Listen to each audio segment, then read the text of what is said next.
যে টাকাবো পর্যন্ত যে রাস্তাটা আছে সেই রাস্তাটা উনি আজকে নিজে হেঁটে পরিদর্শন করে যাবেন, যাতে আগামী কিছুদিনের মধ্যে এই কাজটা ধরতে পারেন। আপনারা সবাই সবসময় গাজী পরিবারের পাশে থাকবেন ইনশাল্লাহ। গাজী পরিবার রূপগঞ্জের আশীর্বাদ হিসেবে আসছে, উনি আমাদের উন্নয়ন করে যাবেন। আমরা তার পাশে থেকে ইনশাল্লাহ রূপগঞ্জকে সুন্দরভাবে যাতে উনি সাজাতে পারেন, তার পাশে ইনশাল্লাহ আমরা থেকে আজীবন কাজ করে যাব। সবাইকে ধন্যবাদ। আসসালামু আলাইকুম। জয় বাংলা, জয় বাংলা। ধন্যবাদ আতিক ভাইকে। হাবিব চাচা।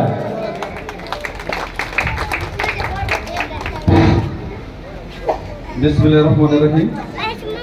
তৃতীয় লিঙ্গের নতুন মাস উদ্বোধন উপলক্ষে আজকে এখানে উপস্থিত আছেন রূপগঞ্জের মা ও মাটির মানুষের নেতা, আমার নেতা, যিনি গত 1 মাস আগে আমাকে উপজেলা চেয়ারম্যানের পদে অধিষ্ঠিত করেছেন। আপনারা সবাই আমাকে ভোট দিয়েছেন, কিন্তু এর পিছনের সবচেয়ে বড় কারিগর হচ্ছেন গোলাম বস্তির গাজী বীর প্রতীক। ওনার জন্য আজকে উপজেলা চেয়ারম্যান হতে পেরেছি, সেজন্য আমি স্যারকে অভিনন্দন জানাচ্ছি, ধন্যবাদ জানাচ্ছি। এখানে উপস্থিত আছেন 9 নং ওয়ার্ডের সফল কাউন্সিলর আমার ছোট ভাই আতিক। এখানে উপস্থিত আছেন আমাদের তৃতীয় লিঙ্গের চন্দনা পাস সহ অনেক তৃতীয় লিঙ্গের ব্যক্তিবর্গ এখানে উপস্থিত আছেন। থানা আওয়ামী লীগের যুগ্ম সম্পাদক মেহের, আমার বন্ধু নজরুল সহ উপস্থিত নেতৃবৃন্দ, সবাইকে আমার সালাম, আসসালামু আলাইকুম। আসলে এই যারা আছে তৃতীয় লিঙ্গের যারা আছে, আজ থেকে প্রায় 10 বছর আগে এরা যাত্রাপুরাতে ছিল। পরে একদিন মাননীয় এমপি মহোদয় আমাকে বললো, হাবিব, এরা যাত্রাপুরাতে তো থাকতে অনেক সমস্যা হয়।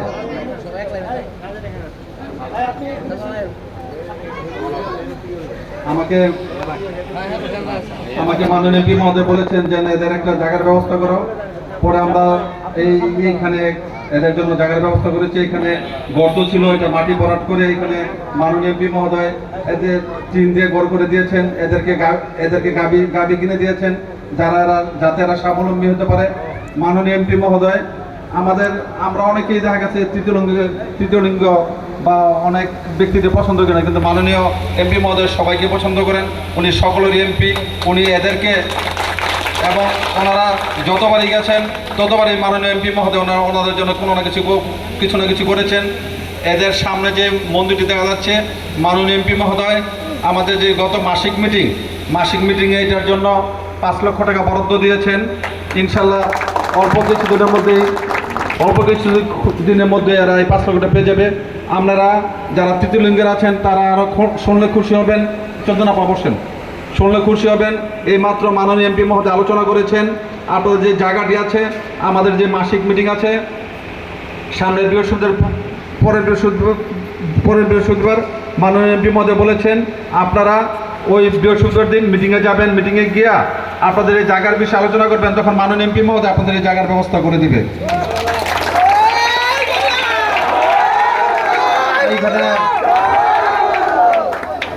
আমাদের এখানে গাজী পরিবার শুধু আমাদেরকে দিতে এসেছে, ওনারা কিছু নিতে আসে নাই। সবাই গাজী পরিবারের জন্য দোয়া করবেন, আল্লাহ যেন এদেরকে দীর্ঘ হায়াত দান করে, এরা যেন আমাদের জন্য কাজ করে যেতে পারে।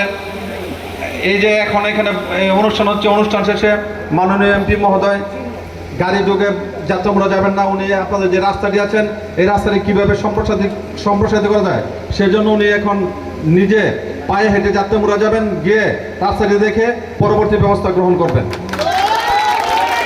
আপনারা সবাই গাজী পরিবারের সাথে থাকবেন। সবার সুস্বাস্থ্য এবং দীর্ঘ কামনা করে আমি আমার বক্তব্য শেষ করছি। জয় বাংলা, জয় বঙ্গবন্ধু, জয় হোক হিজড়াদের। ধন্যবাদ আলহাজ। শুভেচ্ছা রূপগঞ্জের মহাবীর গাজী গোলাম দস্তগীর, রূপগঞ্জের মহাবীর।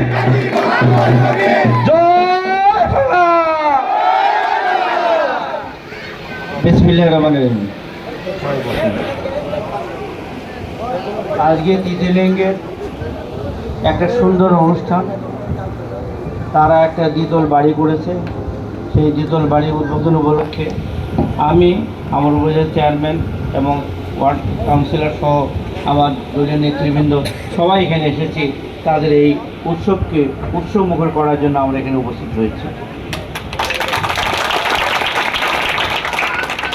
আজকে তৃতীয় লিঙ্গ বলতে কি বোঝায়? তৃতীয় লিঙ্গ তো আল্লাহ দিয়েছে। কার পরিবারে তৃতীয় লিঙ্গ আসবে কেউ বলতে পারে না, কেউ বলতে পারে না। আল্লাহ কখন কার ঘরে তৃতীয় লিঙ্গ দেবে এটা আল্লাহই জানে। এবং প্রতিবন্ধী আমি দেখেছি প্রত্যেকটি পরিবারে কোনো না কোনো জায়গায়, হয় আপনার পরিবারে নাই, আপনার ভাইয়ের পরিবারে একটা প্রতিবন্ধী হয়তো আছে, কিংবা আপনার বোনের পরিবারে একটা প্রতিবন্ধী আছে, কিংবা আমার নাতির পরিবারে একটা না একটা প্রতিবন্ধী আছে। আমি দেখছি প্রত্যেকটি পরিবারে একটা না একটা প্রতিবন্ধী আমি দেখেছি প্রত্যেকটা জায়গায় আছে। অনেকে সেটাকে লুকিয়ে রাখে, কিংবা অনেকে সেটাকে চেষ্টা করে তাকে সুস্থ করে তুলতে। অনেকে গরিব যারা আছে তারা হয়তো পারে না, তারা সে প্রতিবন্ধী হিসেবে থেকে যায়। কিন্তু মাননীয় প্রধানমন্ত্রীকে ধন্যবাদ জানাবো, তিনি প্রতিবন্ধীদের জন্য তিনি ভাতার ব্যবস্থা করেছেন। এই জন্য প্রধানমন্ত্রীকে ধন্যবাদ। তিনি তৃতীয় লিঙ্গের ভাতা দেন এবং যারা প্রতিবন্ধী আছে তাদের সকলকে তিনি ভাতা দেন। এই ভাতা দেওয়াতে তাদের মান সম্মানটা অনেক বেড়েছে। আজকে 500 টাকা না 600 টাকা, এখন 600 টাকা। আগে 500 টাকা ছিল, এখন 600 টাকা করে প্রতি 3 মাস পর, না হ্যাঁ 3 মাস পরে 1800 টাকা দেওয়া হয়। 3 মাস পরে 1800 টাকা সে পেয়ে যায়। সুতরাং যে পায়, হয়তো তার মার হাতে যায়, তার মা যাই হোক, এইটা 1800 টাকা পেয়ে কিছু না কিছু তার প্রতিবন্ধীর জন্য একটা মায়া বাড়ে। এই প্রতিবন্ধীর জন্য সরকার যে টাকাটা দিয়েছে, অনেক মা দেখেছি বাবারা সে বউকে এবং তার মেয়েকে রেখে পালিয়ে গিয়ে আরেক জায়গায় বিয়ে করে বসে থাকে। অনেক বাবা দেখেছে তার প্রতিবন্ধী ছেলেকে মেয়েকে রাখে না, মায়ের হাতে দেখে পালিয়ে যায়। এই ধরনের এটা খুব লজ্জাজনক। অনেক বেশিরভাগই দেখেছি মায়েরাই প্রতিবন্ধীদের তারা লালন পালন করে, বাবারা কিন্তু প্রতিবন্ধীদের বেশিরভাগ ক্ষেত্রেই, অনেক জায়গায় আছে অনেক জায়গায় নাই। আমার কাছে তো অনেক রিপোর্ট আসে, আমার কাছে সবাই আসে, দেখি সব মায়েরাই সেই প্রতিবন্ধী সন্তান দিয়ে কিন্তু কন্যাকে নিয়ে আমাদের কাছে আসে, তার প্রতিবন্ধী ভাতা কিংবা তাকে হুইল চেয়ার দেওয়ার জন্য কিংবা তার স্বাস্থ্য পরীক্ষা করার জন্য, এই জন্য তারা আসে।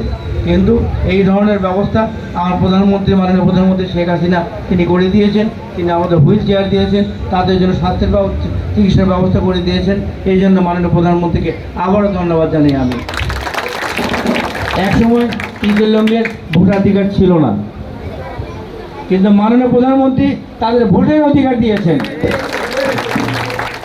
এই ভোটের অধিকার দিয়েছেন বলে তারা ভিজিএফ পায়, যে কোনো সরকারি সহযোগিতা এই কার্ড আছে বলে, তার কার্ড আছে বলে তার যে কোনো সরকারি সহযোগিতা তারা এখন পাচ্ছে না তোমরা সবাই পাচ্ছে। সুতরাং মাননীয় প্রধানমন্ত্রী কত মানবিক, মাননীয় প্রধানমন্ত্রী অত্যন্ত মানবিক। সমস্ত আমাদের বেদে বলেন, হিজড়া বলেন, তৃতীয় লিঙ্গ বলেন এবং আমাদের নিম্নবিত্ত যারা আছে তাদের সবাইকে তিনি একটা না একটা ব্যবস্থা করে দিয়েছেন। তাদের জন্য যে কোনো সহযোগিতা তাদের জন্য হাত বাড়িয়ে দিয়েছেন মাননীয় প্রধানমন্ত্রী। সেই জন্য মাননীয় প্রধানমন্ত্রীকে আবারও আমি ধন্যবাদ জানাচ্ছি। যাই হোক, আপনারা প্রত্যেকটি পরিবারে কিন্তু প্রতিবন্ধী আছে। তৃতীয় লিঙ্গ আল্লাহ জানে, আল্লাহ কার পরিবারে আল্লাহ দেয়। আমরা অনেকে তৃতীয় লিঙ্গকে পছন্দ দেখলে দূরে সরে যাই, অনেকে তৃতীয় লিঙ্গের থেকে আমরা দূরে সরে যাই। কিন্তু আল্লাহ যদি আপনার পরিবারে তৃতীয় লিঙ্গ দিয়ে দেয় তখন আপনি কী করবেন? আল্লাহ কখন কাকে দেয় কেউ কিছু বলতে পারে না, জানেন? কি আল্লাহ কখন কাকে দেয় কেউ বলতে পারে না। যাই হোক, এই ঘটনায় আমিও একটি দুর্ঘটনায় আছি, আমি নিজেও একটা দুর্ঘটনা আছি। 1 বছর আগে আমার 2 পুত্র, আমার পরিবার সন্তান নাতি দিয়ে খুব সুখী ছিলাম। হঠাৎ করে কোনো একটা অপারেশনে আমার দ্বিতীয় ছেলে তার অবস্থা খারাপ হয়ে যায়। এখনও সে খুব কঠিন অবস্থায় আছে। তার জন্য দোয়া করবেন আপনারা। আমি ছোটো ছেলেকে নিয়ে খুব দুঃখে আছি। আমি যে সুখী ছিলাম 1 বছর আগে, 1 বছর পরে 1 বছরের মধ্যে এই ঘটনা ঘটেছে। বিদেশে চিকিৎসা আছে, আপনারা দোয়া করবেন। আজকে আল্লাহ কখন কাকে সুখ দেয় আর কখন কাকে দুঃখ দেয় আল্লাহই জানে। সুতরাং আমরা সবসময় আল্লাহর বলবো, আল্লাহকে শুকরিয়া আদায় করবো। আল্লাহ যাই দিছে তুমি শুকরিয়া তোমার কাছে। আমি শুকরিয়া না আদায় করি, আল্লাহ কোন সময় আমাকে দুঃখ দিয়ে দেবে কেউ বলতে পারে না। সুতরাং আমরা সবাইকে ভালোবাসবো, সবাইকে ভালোবাসবো, সবাইকে ভালোবাসলে পরে আল্লাহ আমাদেরকে ভালোবাসবে। সুতরাং এই জন্য আমরা এই নীতিতে আমি বিশ্বাস করি। তাই আমাদের এই জায়গাটা অনেক নিচু জমি ছিল, হাবিকে বলেছিলাম তুমি ড্রেজার দিয়ে এগুলি ভরে দাও, এবং যারা আমার পাশে হিন্দু বসতি আছে তাদের নিচু জমিগুলি মানে নিচু ছিল, তাদের সবাইকে প্রত্যেক জায়গায় নিচু জমিগুলি সবগুলি আমি বালুতে ভরাট করে দিয়েছি, যার যার জায়গা আছে বালুতে ভরাট করে দিয়েছি। সুতরাং এখন কোনো অসুবিধা নাই। আমি চেষ্টা করব, যেহেতু ওয়াকওয়ে হয়ে গেছে এবং নদীর সীমানা হয়ে গেছে, নদীর সীমানা বাইরে আমরা আছি, শুধু আমাদের এখন আর কোনো ভয় নাই। এখন শুধু সরকার থেকে লিজ নেওয়ার ব্যাপার। সরকার থেকে আপনারা যারা যারা আছেন সবাই লিজের জন্য অ্যাপ্লাই করেন। যেহেতু আপনারা এখানে আপনারা বাস করছেন, আমরা সরকার থেকে যার যার জায়গায় দখলি জায়গা আছে সেখানে আপনাদের সরকার থেকে লিজ আনার ব্যবস্থা আপনাদের করে দেবো ইনশাল্লাহ। তাহলে আর কোনোদিন আপনাদের কেউ এখান থেকে ওঠাতে পারবে না। আমরা বিদ্যুৎ দিয়েছি, গ্যাস দিয়েছিলাম, গ্যাস লাইন এখন নাই, আছে গ্যাস, যাই হোক গ্যাস দিয়েছিলাম তো, হ্যাঁ আমি দিয়েছিলাম। তারপরে বিদ্যুৎ দিয়েছি, পানি দিয়েছি, আর রাস্তাও দিয়েছি, রাস্তার আরও সম্প্রসারণ করার ব্যবস্থা করছি। শুধু আপনাদের সুযোগ সুবিধা যাতে হয় সেই ব্যবস্থা আমি আপনাদের করে যাচ্ছি। আপনারা আমি আজ 18 বছর যাবৎ এই এলাকায় আছি, 18-19 বছর যাবৎ আছি, আরও 5 বছর জন্য আমি নির্বাচিত আপনারা করেছেন। আমাকে অনেকবার অনেক শক্তি, অনেক অপশক্তি আমাকে ফেলে দেওয়ার কথা চিন্তা করছে, আমাকে বাদ দেওয়ার কথা চিন্তা করছে, কিন্তু আপনারা সবাই মিলে আমাকে ভোট দিয়ে আমাকে বারবার নির্বাচিত করেছেন। আপনারা আমাকে 4বার নির্বাচিত করেছেন, একবার না 4বার নির্বাচিত করেছেন। এই অপশক্তিরা কোনোদিন আপনাদের ভোটের অধিকার হরণ করতে পারেনি। এই তারাও পৌরসভা এই টাটকি অঞ্চলে শতকরা 90-95 ভাগ, যার 95 ভাগে ভোটই আপনারা নৌকার মাঠে ভোট দেন, নৌকার বাইরে আপনারা জানেন। আমাদের ভালোবাসা আপনাদের কাছে আছে, আপনাদের ভালোবাসা আমাদের কাছে আছে। তাই আজকে আমরা দেখেন, আজকে আমরা এমপি, আমরা নৌকার মার্কে এমপি আছি, আমরা নৌকা মার্কা উপজেলা চেয়ারম্যান আছে, নৌকা মার্কা আপনার কাউন্সিলর আছে, সবই নৌকা মার্কা, সবই শেখ হাসিনা, সব হলো শেখ হাসিনা। তাই আমরা শেখ হাসিনা উন্নয়নকে ত্বরান্বিত করতে চাই, উন্নয়ন দেব, উন্নয়নের বিনিময়ে আপনারা ভোট দেবেন। আমরা ভোট এমনি চাই না, আমরা আপনাদের উপকৃত করব। বয়স্ক ভাতা দেবো, বিধবা ভাতা দেবো, প্রতিবন্ধী ভাতা দেবো, মুক্তিযোদ্ধা ভাতা দেবো, আপনাদের থাকার ব্যবস্থা করব, আশ্রম প্রকল্প দেবো, সরকার থেকে সমস্ত সুযোগ সুবিধা আপনাদের দেওয়া হবে।